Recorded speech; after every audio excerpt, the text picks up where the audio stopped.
Okay, so our guest today, when we're discussing kidneys, basically is Dr. Kushaan Seth, and he is a veterinary doctor who's graduated from Veterinary College Mathura, and currently he's working as a veterinarian at the Seth Dog and Cat Clinic.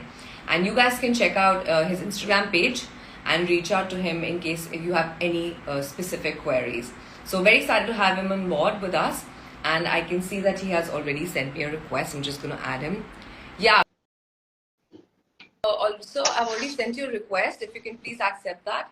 I'm waiting for our guest today, Dr. Kushaan Seth, to join this live session. And I have a lot of questions for you, Doctor. So I'm just waiting for you to come on board, please. Dr. Kushaan Seth, if you could please send me a request, I'd like to make you join our session because we're waiting for you here. Yes. Hi, how are you? Hello. Warm welcome to one and all. Good morning. Dr. Kushaan, let me just start this conversation.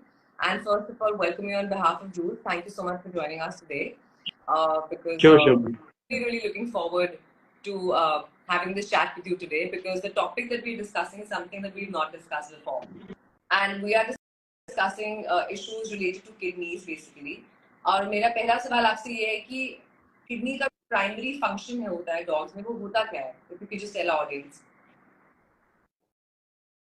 Yeah, it's very simple. Basically, canine, every living creature, basically, they have something to filter out. Our bodies, has a lot of waste products. A lot of waste products are generated inside living systems, bodies. So kidneys have been provided by nature. I just hope my voice is audible to all. So what I was saying, kidneys basically nature. The nature has provided us with kidneys, the canines also. The living systems have been provided with kidneys, a set of kidneys, a pair of kidneys. So the primary function is filtering out all the waste products, the waste, unuseful products that can be toxic to the body in the long run. So there has to be an exit point for them to be flushed out.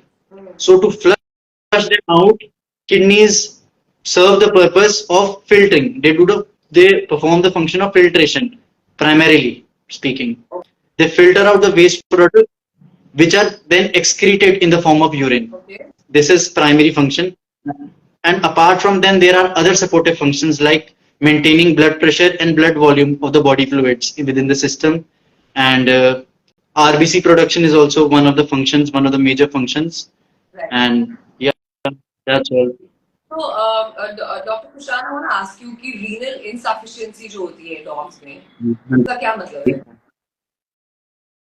Renal insufficiency basically होता है, as the name suggests, renal refers to kidney, and when we say insufficiency, that's obviously that something is not sufficient enough.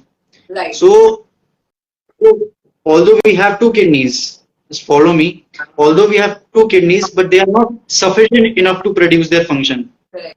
They are not adequately performing their function, and because of a lot of reasons. There is no single reason for kidney function. Let me clear that. There are a lot of reasons. It could be lifestyle changes. It could be some other etiology. It could be infection. It could be microbial causes. Right. It's an amalgamation of a lot of factors because it's a very important vital system. Absolutely. So insufficient. There is compromise in the renal function. In simple terms. Right. So, what are the common causes which create a renal insufficiency? Yeah. There are a lot of causes now, but common causes I'll tell you. Yeah. Common causes, one of the most common causes is, yeah. I'm clear now. I'm appearing clear to all one and all, I hope. Yes, absolutely. Yeah. So one of the causes is ischemia. When we say ischemia refers to the loss of blood supply to the kidney and its tissues, kidney parenchyma, kidney medulla, kidney cortex, loss of blood supply basically. And the loss of blood supply can be because the heart is not pumping blood sufficiently enough. The blood coming from the heart, it must be supplied to kidney also, na? So maybe the blood supply to the kidney is not good enough. Yeah. So when there is loss of blood supply, there is also loss of oxygen. The oxygen carrying the blood. So the blood the blood is devoid of that oxygen. So whenever there is this absence of oxygen or lack of oxygen, the kidney starts degenerating. So that's the biggest problem, ischemia, lack of oxygen or blood supply. Then is the infection. One more factor is infection. Now, infection can be in various causes, microbial causes like leptospira infection in canines, toxoplasma in cats. These also cause kidney impairment, renal impairment problems. And toxins, third factor. I'm coming to the third factor. Just follow. Toxins. Now, in toxins, as humans, we have a tendency, we get really overwhelmed when it comes to diet and diet of canines. We tend to give chocolates to chocolates is not good. Chocolate contains theobromine, so there is theobromine toxicity that can lead to kidney failure. Then there is one more thing, lilies. Lilies are not good for cats. Similarly, raisins. Raisins are also toxic to dogs, so raisins are also avoided. And next factor is fourth factor is drugs, medications that we give. So there is overuse of medication. A lot of indiscriminate, inadvertently we use antibiotics, antimicrobials. Like for example, we give NSAIDs, we give aspirins for a prolonged period of time. Naproxen sodium we give for a contracted period. For example, a dog is suffering from some other impairment, so it adds up to the ailment. It extends its ailment to renal problems.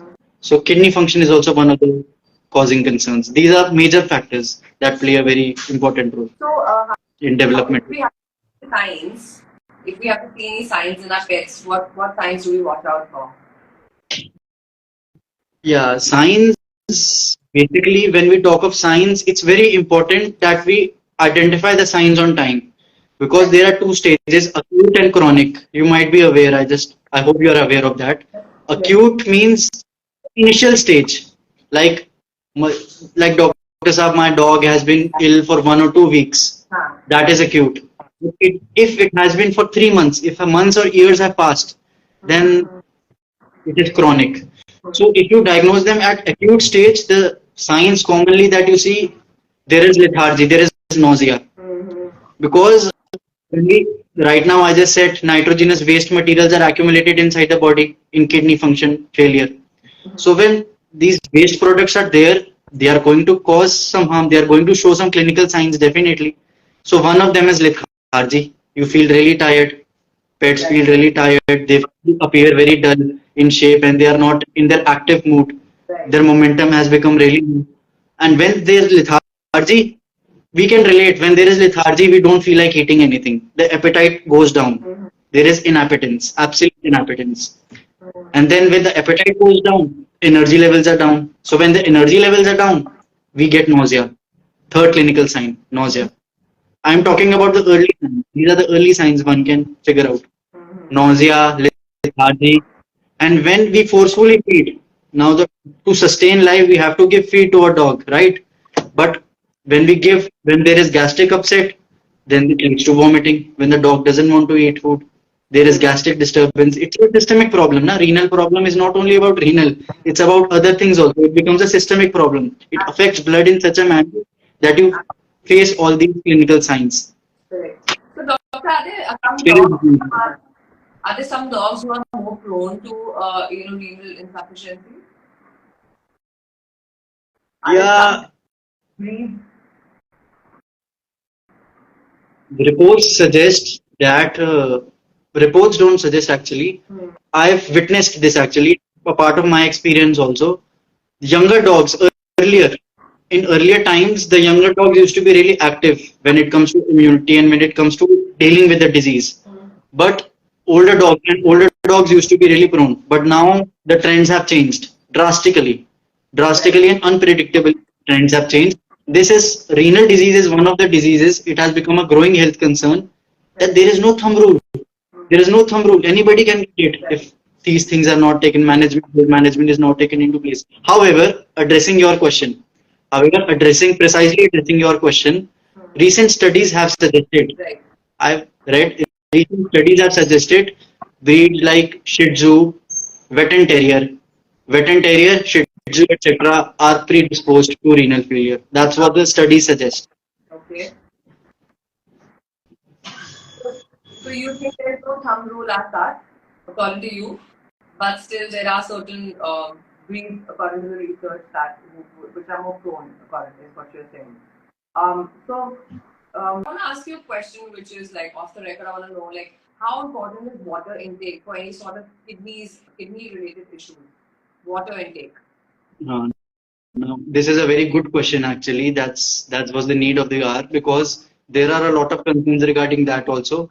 Water intake, I told you about our mentality as humans. We are very overwhelming by nature when it comes to catering our canine needs. Do follow me on this.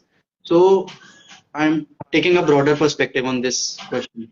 Water intake, when it comes, we all know water is really important because water helps in flushing out all the remains, the waste products, the harmful nitrogenous waste products that are toxic to our body.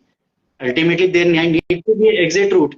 So our mind, logically, we think that yeah, water is important, but excess of everything is really bad.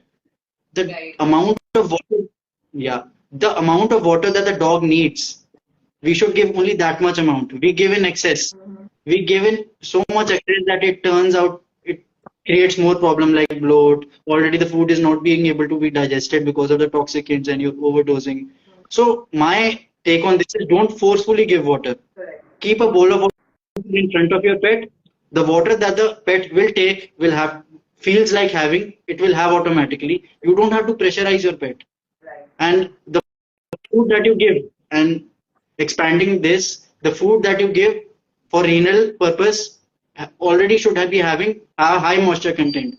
You are giving any renal diet, it is having 80% moisture content.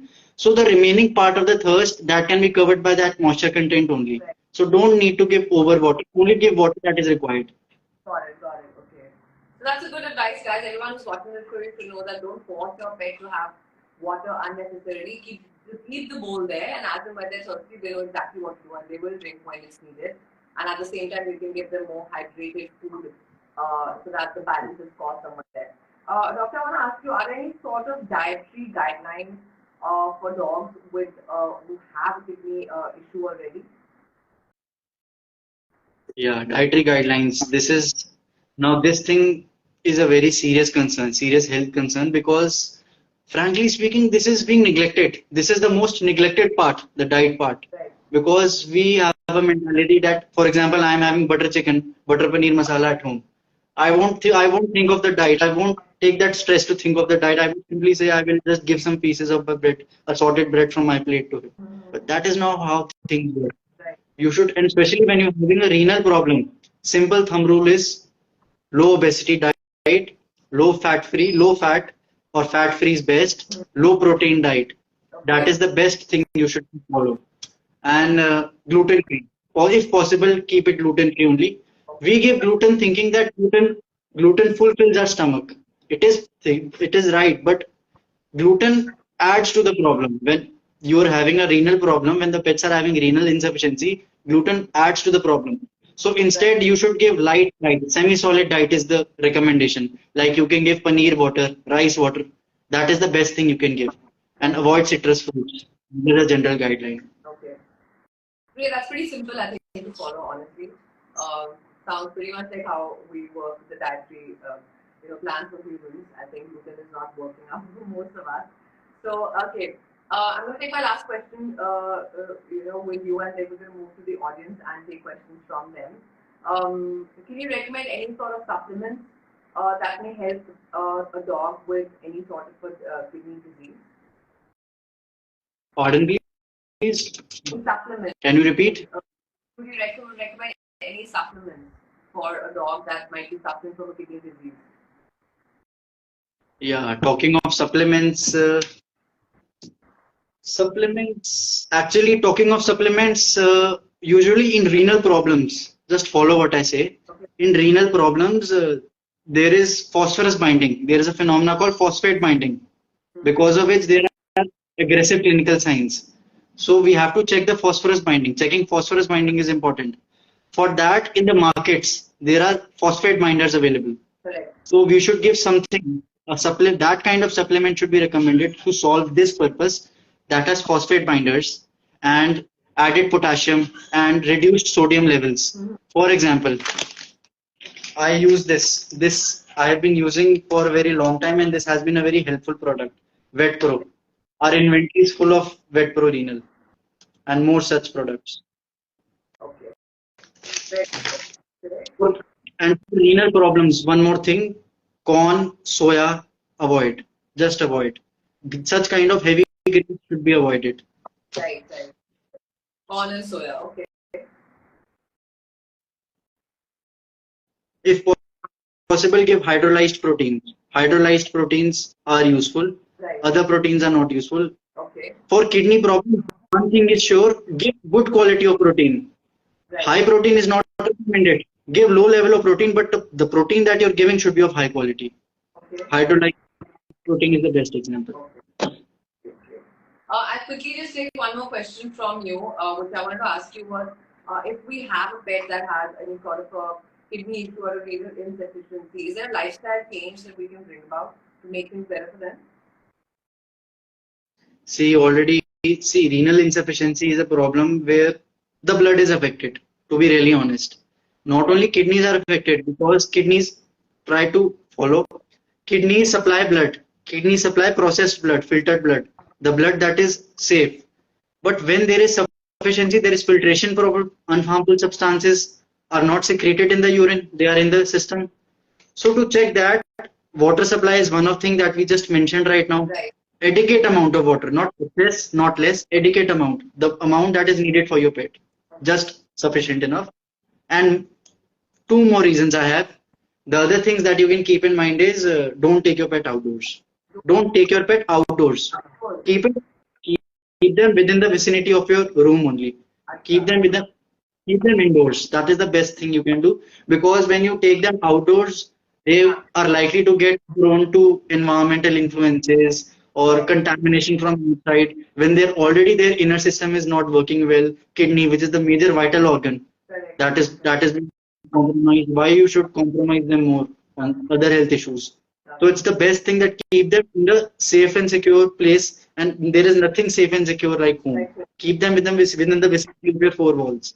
That's the best lifestyle I can measure. I can suggest. Dr. Kushaan, thank you so much. It was absolutely lovely chatting with you, and you have answered all our questions really, really well. And with such ease, I must say, I think you've made it very simple for all our users to understand any sort of kidney or renal insufficiency that will happen within our pets. So, question from Gaurav Joshi, which is what should be the creatinine level? Correct me if I'm wrong. Creatinine level in dogs. Yeah. Once again, is my voice audible? Yes, I hope my voice is okay. So creatinine level, yeah, it's a good question. It's a very curious question. Yeah. Creatinine basically, first of all, we need to know what is creatinine. Creatinine is a nitrogenous based product. We think creatinine is something magical, we think it's something really fancy. Usually the lay minds would think that way. Right. But the curious mind understands creatinine is a nitrogenous based product and we we estimate the danger of kidney function failure by assessing the creatinine, which is a biochemical marker. Now, precisely addressing Gaurav's question, creatinine normal levels, normal reference range I'm talking about, is somewhere around 0.5. It can be 0.5 to 1 is normal, 0.5 to 1. Maybe exceeding 2 can be controllable. But when it crosses 3, when it crosses the mark of 3, then it becomes a very alarming situation. There are two things: creatinine, blood urea, nitrogen. The creatinine, if it crosses 3, it becomes an alarming situation. I hope I have addressed your question, Gaurav. Absolutely, absolutely. Even I've understood some truth, so he must have himself. Varun Kaushik 2020 is asking, if too much of calcium can that lead to kidney failure? Sorry, I'm not able to. Does too much of calcium kidney failure?